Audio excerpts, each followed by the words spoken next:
Yes, thank you very much. I was thinking about banking my time, like my colleagues at the end, but I think I need to make a couple of statements about the events that took place November 25th in terms of the death of Fidel Castro, the Cuban dictator.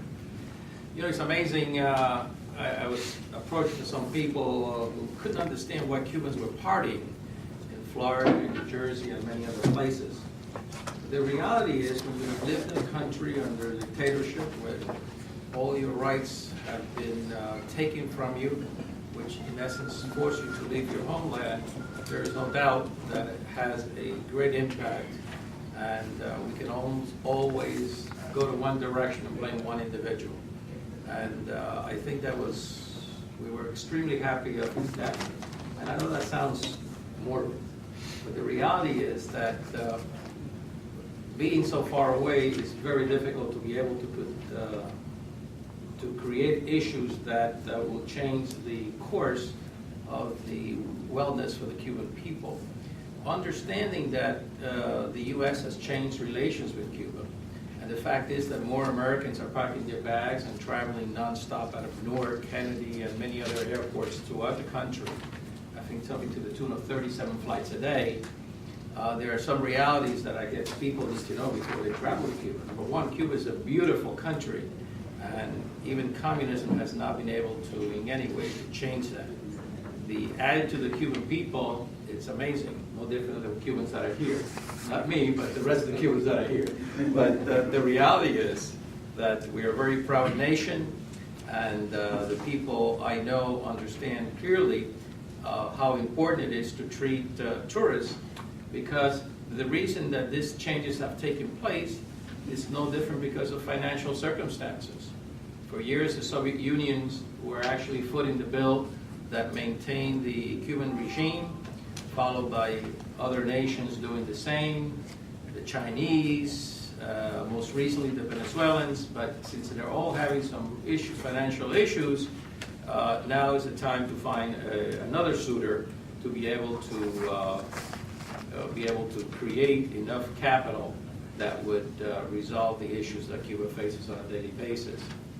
Today, even Venezuela instills, pours thousands, if not millions of gallons of petroleum in order to maintain the economy.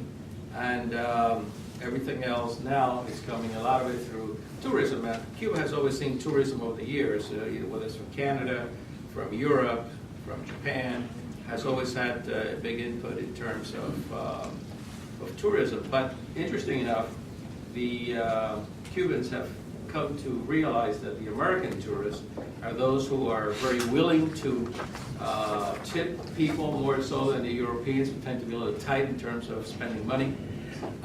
And I know that I've had some comments already that have fed back to that sense. It is with caution that I say Cuba is still a repressive state. There has been changes because, for example, for a Cuban to travel to Cuba, most recently, you had to have a Cuban passport. Now, my Cuban passport was voided out the day that I left back in 1961. And I really haven't had a desire to, in any way, to change, because Cuba does recognize dual citizenships. I'm an American, and I'm very proud of it. I'm also a Cuban, and I'm very proud of it as well. But think and understand that changes and the death of Fidel Castro will bring about future changes that are to be seen. One, there's already enough of a battle within the struggle, within the higher echelon of the Cuban government that's already causing serious concerns as to what the outcome of Cuba's future will look like. For example, the majority of the people in charge in Cuba are over 80 years old. So technically, it's a very old group of individuals who are very set in their ways. No doubt that Castro, even though he was already senile and etc., had a tremendous role in the overall operation in Cuba. So let's all pray so that changes can come.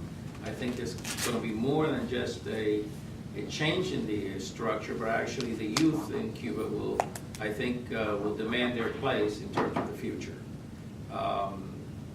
We did party, and I tell you honestly, If you asked over 1 million Cubans in this country who in one way or another were impacted by individuals and his actions, I think it was a good opportunity to let some frustrations go and at least have a great time and party for the man's death. So that concludes my comments, Mr. Chair. Thank you.